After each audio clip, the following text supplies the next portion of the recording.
చేసేవాడు. కష్టాలలో కూడా, ఒంటరి పరిస్థితిలో కూడా దావీదు ఎలాంటి వాడంటే అందరికన్నా ఎక్కువగా స్తుతించిన వాడు ఎవరంటే దావీదు. దేవునికి చాలా ఇష్టమైనది ఏదంటే ఆరాధన, పాటలు. నేను అందుకే 34వ కీర్తన 1వ వచనంలో అతను ఎలా ఉంటాడంటే, నేను ఎల్లప్పుడూ యెహోవాను, నేను ఎల్లప్పుడు కూడా, ఎల్లప్పుడు అంటే కష్టాలు వచ్చినప్పుడు, శ్రమలు వచ్చినప్పుడు, ఇబ్బందులు వచ్చినప్పుడు, ఆపదలు వచ్చినప్పుడు, ఇరుకులు వచ్చినప్పుడు, ఒంటరి పరిస్థితులు వచ్చినప్పుడు, ఎవరు నేను అర్థం చేసుకునే పరిస్థితులు కూడా నేను ఎల్లప్పుడూ శ్రమలలో కూడా ఆయన స్తుతిస్తాను, కష్టాల్లో కూడా ఆయన స్తుతిస్తాను. ఎవరు నన్ను అర్థం చేసుకున్నప్పుడు కూడా నేను ఆయన స్తుతిస్తాను.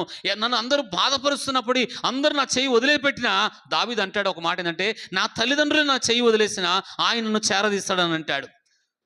యెహోవా నన్ను చేరదీస్తాడు. ఇక్కడ చూడండి దావీదు గురించి ఎంత మంచి మాట ఎందుకు చెప్తానంటే, ఎల్లప్పుడూ అంటే ఏ సమయంలో అయినా, ఏ భయభక్తి కలిగిన వాడు ఎవరు అంటామంటే, సమస్యలు తనకు వ్యతిరేకమైన పరిస్థితుల్లో తన వ్యతిరేకం చుట్టూ ఉన్నప్పటికీ కూడా, ఇబ్బందుల్లో కూడా దావీదు ఎలాంటి వాడు చెప్పండి? ఎలాంటి వాడు?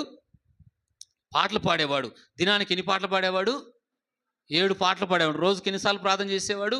3 సార్లు ప్రార్థన చేసేవాడు. దావీదును దేవుని అంతగా దావీదుకు వచ్చిన కష్టాలే కావచ్చు, దావీదుకు వచ్చిన శ్రమలే కావచ్చు, దావీదుకు వచ్చిన ఆపదలే కావచ్చు, అన్ని పరిస్థితుల్లో దావీదు నిలబడడానికి గల కారణం ఒకటే, దావీదును ఎందుకు దేవుడు ఎక్కువ ప్రేమించాడు చెప్పాలంటే, ఎక్కువగా ఆయన ఆరాధన చేసే వ్యక్తి.